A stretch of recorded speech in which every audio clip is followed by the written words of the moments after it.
hari ini? Jumpa lagi bersama dengan saya, Sarah Tahitu Hengkesa. Kita ada bersama lagi, belajar bersama lagi. Dan kali ini setelah melewati vlog-vlog saya tentang persahabatan, kita pasti sudah dapat mengambil makna. Saya mau mengajak kita bersama untuk masuk lebih dalam lagi, menyangkut konsep tentang peran dan fungsi sebagai suami istri.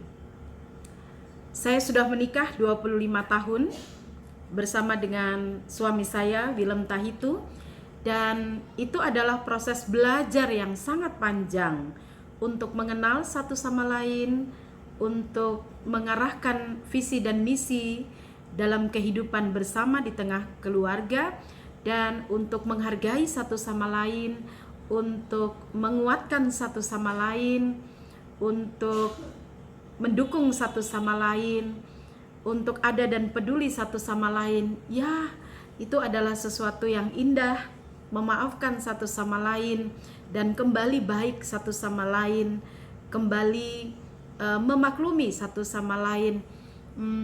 Hal-hal seperti itu merupakan mutiara-mutiara yang sangat-sangat berharga dalam kehidupan perkawinan.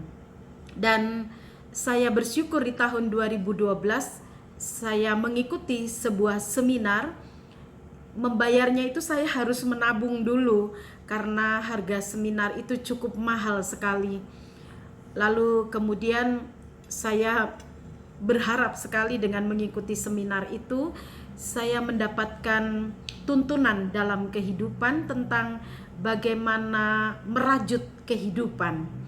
Dan sungguh oleh kemurahan Tuhan saya menemukannya dan mengkomunikasikannya dengan suami, mempraktekkannya itu dalam rumah tangga.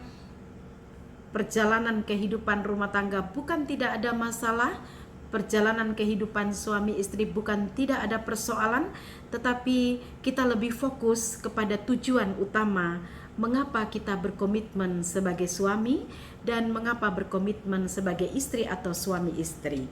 Nah, di tahun 2012 itu ini 6 Juni tahun 2012. Oh, terbalik ya. 6 Juni tahun 2012 saya mengikuti seminar ini. Convergency. Jadi Convergence oleh Brad Johnson, dan langsung ia sendiri yang membawakannya dan menjelaskan kepada peserta seminar tentang bagaimana menjalani kehidupan, dan teori ini saya pakai di perjalanan hidup saya. Ini ada gambar sepeda, dan pedal. Bagaimana kita mau mengayun kehidupan kita. Ini seperti ini. Dan ini tanah, pasir, pantai mungkin. Bagaimana berat ya berjalan di atas aspal atau berjalan di atas bebatuan dan berjalan di atas padang gurun ini. Semua orang punya padang gurun kehidupan, dan buku ini saya baca berulang-ulang.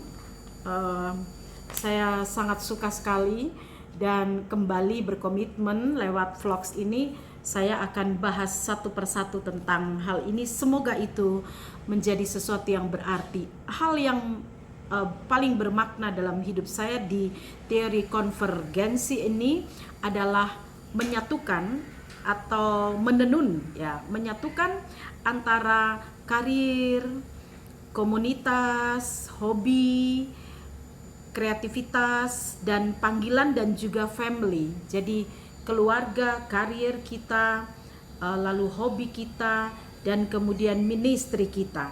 Bagaimana kita merangkai akan hal itu di perjalanan kehidupan bersama sebagai suami istri. Dan saya pikir memang benar itu. Apalagi yang menjadi tujuan utama. Nah, buku ini akan memandu kita dengan teori konvergensi, menibakan kita pada sebuah musim di mana untayan-untayan hidup yang sepertinya terpisah itu kita tenun lagi jadi satu, kita rajut lagi jadi satu. Akhir-akhir ini saya suka kembali merajut karena di me time saya merajut mendatangkan nilai spiritualitas tersendiri di dalam hubungan intrapersonal yang semakin terasa, tetapi juga hubungan interpersonal yang juga semakin kita sempurnakan. Teori ini sangat baik sekali untuk pengembangan hubungan suami istri kita bersama dengan orang lain, dan bagaimana kita diajak untuk memiliki seni menenun gitu ya. Bahasa saya seni merajut hal-hal yang terpisah-pisah gitu. Karena ada orang yang mengatakan dalam perjalanan pelayanan dan kita bercakap-cakap karir atau rumah tangga dan mereka katakan karir. Saya mau mati untuk karir saya. Karena dipikirnya karir itulah yang membuat rumah tangganya bahagia, tapi tidak demikian kan? Lalu kemudian ada yang mau mengatakan saya pilih rumah tangga saya saja, karir tidak perlu, dan kita mengalami banyak kesusahan kan?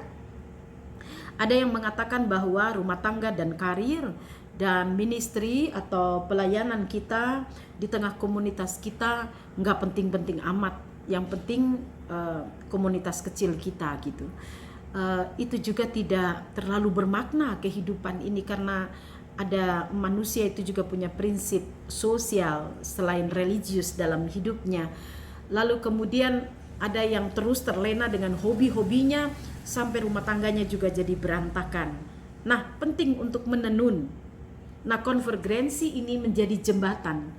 Bagaimana kita menjadi satu pribadi, berjalan di padang gurun, merendak atau menenun kehidupan kita dan menjalaninya dengan makna. Nah, konvergensi ini terjadi ketika individu menemukan perpaduan unik antara karir, family, hobi, dan ministry. Anda siap untuk menjawab tantangan ini? Bagaimana kita menghubungkan, membuat jembatannya, dan memadukan antara 4 hal itu yang memang tidak bisa dipisahkan satu sama lain. Dan mari kita mendukung satu sama lain, dan di situ kita akan menemukan yang dinamakan tujuan utama gitu. Tujuan utama dari kehidupan kita sebagai suami istri atau kehidupan kita di tengah persekutuan atau kelompok kita. Nah, kita akan diajak untuk melewati 7 musim sebelum tiba di titik konvergensi. Dan itu apa? Satu persatu saya akan mencoba untuk membuat kita berada dalam panggilan hidup, passion kehidupan kita, dengan uraian-uraian yang ada di buku ini. Saya akan bahasakan secara sederhana dan semoga kita dapat memetik manfaat di dalamnya. Mengapa kita memerlukan konvergensi? Tadi saya cuma kasih prolognya. Lalu mendefinisikan konvergensi, apa yang bukan konvergensi, para pemimpin sepanjang sejarah, ada 7 musim dalam kehidupan. Iman itu bagaimana kita merajutnya, takut akan Tuhan dan mendengar Tuhan, menemukan karunia-karunia kita, lalu integrasikan secara internal, membangun keterampilan-keterampilan dalam hidup. Nah, saya sudah melakukannya. Anda pasti bingung, mengapa Sarah kamu melakukan ini dan itu, apa kamu ingin menguasai semuanya?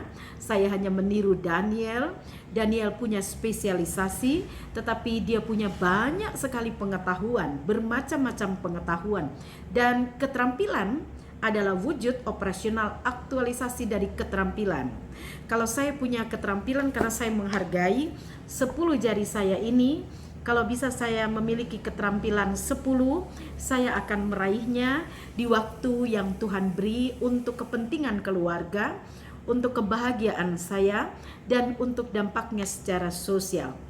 Lalu kemudian saya akan masuk ke memilih kembali pasangan Anda. Jadi jatuh cinta kembali kepada pasangan Anda. Apakah Anda tertarik dengan hal ini? Lalu apa itu Universitas Padang Gurun? Penghalang-penghalang untuk mencapai konvergensi dan orang-orang muda, konvergensi dan keimaman. Lalu kemudian menurut cerita kita, pengembangan rajutan Anda, dan saya akan sampai atau menghantarkan kita semua ke hal itu asal Anda mau mendengarkannya. Mungkin ada 20% makna yang bisa diambil, karena saya sendiri merasakan sungguh hidup ini harus dijalin. Kita nggak boleh hanya tekankan kognitif saja. Kita nggak boleh hanya mendewakan yang dinamakan afektif, tapi bagaimana kognitif dan afektif kita jalin dalam konasi, lalu kita bentuk dia lahirkan dalam psikomotorik. Demikian uraian saya. Mari merajut kehidupan dengan konvergensi. Itu rajutan saya. Ada beberapa lapis topi dan tas yang saya buat, masih ada beberapa lagi, dan merajut ini penting. Saya mau menjadikan itu habit dalam hidup saya, menenun kembali, membuat jembatan kembali untuk menjadi satu bangunan. Dan bangunan itu adalah 4 hal, yaitu family, itu basis, yaitu karir, yaitu hobi, dan kemudian adalah ministry. Mari ada bersama dengan saya di vlogs berikutnya. Kita ambil manfaat yang terpenting, mungkin 20%, 50%. Silakan dan kembangkan itu dalam kehidupan. Sampai jumpa.